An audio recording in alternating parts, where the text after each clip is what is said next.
तो hello learners, welcome back to my YouTube channel commerce and math classes. और आज हम थोड़ी बहुत बातें करी हैं एफसीआई अकाउंटेंट में। थोड़ा बहुत आपको मोटिवेट करने की कोशिश करूंगा। देखिए, फीमेल्स की जो है फीस जो है वो जीरो है, क्योंकि देखिए अगर फॉर्म पूरे नहीं आते फिर दिक्कत होती है। इसलिए फीमेल्स की जो है कट ऑफ क्या फीमेल्स की जो फ़ी है वो जीरो रखी गई है। तो सभी फीमेल्स को भरना भी चाहिए।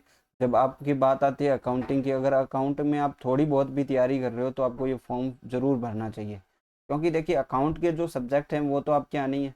और मैथ, रीजनिंग, इंग्लिश ये सभी पढ़ते हैं। जीके भी ऑलमोस्ट आपके एग्जाम्स में लगता है। तो ये कुछ ऐसा तो है नहीं कि आपको अलग डिफरेंट पढ़ना पड़ रहा है।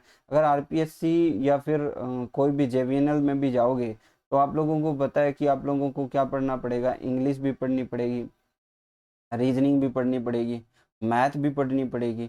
और जीके है, जीके इंडिया जीके उसमें पूछा पूछा जाता है। तो राजस्थान जीके और इंडिया जीके ये दो चीज़ें हैं। तो आपको एक एटलीस्ट ऐसा तो हो सकता है ना कि किसी आपको जॉब लेनी है तो आप जीके को तैयार कर सकते हो। ठीक है, तो ये फीमेल्स की जीरो है। आप लोगों को इस अपॉर्चुनिटी को ग्रैब करना चाहिए।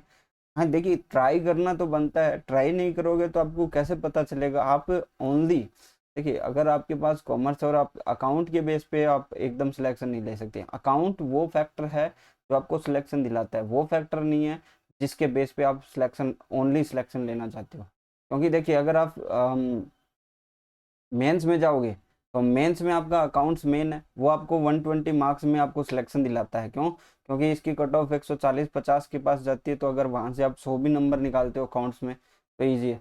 लेकिन फेज वन में या फिर किसी और एग्जाम में आप देखोगे तो उनका आधा पोर्शन रहता है।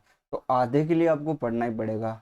अब बात करते हैं कि ये रहा। देखिए मैंने देखा है थर्ड नंबर जो पॉइंट आप देख रहे हो, SC ST PWD और women candidates are exempted payment of application of फी।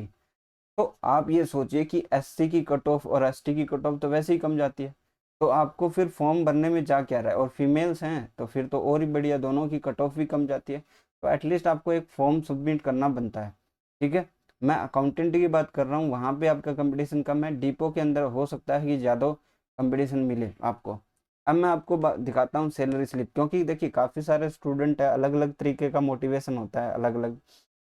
यहाँ पे आप देख रहे हो ये आपकी स्लिप है, food corporation of India FB16 divisional office वेतन पर्ची फॉर अक्टूबर 2021। ठीक है, यहाँ पे कुछ चीज़ें हाइड रखी गई है। आप देख रहे हो 28,200 बेसिक है, तो 28,200 ही यहाँ पे लिखा है, मतलब इंक्रीमेंट नहीं लगा अभी तक। यहाँ रिटायरमेंट वगैरह डिटेल दे रखी है। ठीक है, डेज दे रखे हैं कि कितने होते हैं। तो यहाँ पे देख रहे हो बेसिक पे आपका 28,200 आया। जबकि अभी आपको पता है कि जो डी है वो बढ़ गया है। मेरे हिसाब से ये इसमें बढ़ा हुआ डी है या नहीं है। ठीक है, फिर भी आपका देख रहे हो डी आपको दिख रहा है। लोकेशन बेस्ड कंपनसेटरी अलाउंस आपको सब कुछ दिख रहा है। ड्रेस है, एंटरटेनमेंट है, डोमेस्टिक है, लंच मील वाउचर है। ठीक है, इलेक्ट्रिसिटी अलाउंसेस है, मोबाइल टेलीफोन। 48,842 बनता है। उसमें से डिडक्शन हो जाता है आपका प्रोफेशनल टैक्स, और जो आपकी स्कीम है उनके अंदर आपका डिडक्ट हो जाता है। सबसे ज़्यादा तो यही होता है, CPF जो होता है डिडक्शन होता है। आपको 5,232 रुपये का डिडक्शन मिलता है। सकल वेतन आपका 8,842 42 मिला था, और 52-32 आपका कट जाता है। 43,610 आपकी सैलरी बनती है। तो आप देख सकते हो कि एक एक हिसाब से आप देखो कि सैलरी काफ़ी अच्छी है। ठीक है, एज ए देख लीजिए असिस्टेंट ग्रेड थर्ड में आपकी सैलरी अच्छी खासी है। अगर आपको दिख रहा है 43,610, और ये इसमें इंक्रीमेंट भी नहीं लगा हुआ। तो आप ये समझ सकते हो कि सैलरी तो अच्छी है। तो इसके साथ आपको तैयारी करने में कोई दिक्कत नहीं होनी चाहिए मेरे हिसाब से। ठीक है, आज की वीडियो मैं यहीं पे एंड करता हूँ। आई होप आपको कुछ मोटिवेशन मिला होगा अगर तैयारी करना चाहते हो तो। बेसिकली मेरा मेन मोटो कॉमर्स के स्टूडेंट्स के साथ रहता है, इसलिए मैं आप लोगों को नई वैकेंसीज बताता रहता हूँ।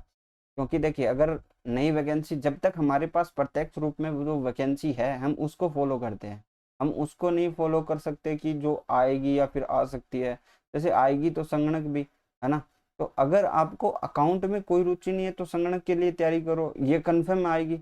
तो आप उन चीज़ों के ऊपर भी जा सकते हो। लेकिन अगर आप अकाउंट की तैयारी कर रहे हो तो फिर इसके साथ आना ही पड़ेगा आपको। सिर्फ आपको संगणक की तैयारी करनी है तो फिर संगणक के साथ जाओ, आपको बाकी में घूमने की जरूरत नहीं है। ठीक है, आज के लिए बस इतना ही, नेक्स्ट क्लास में मिलते हैं, थैंक यू।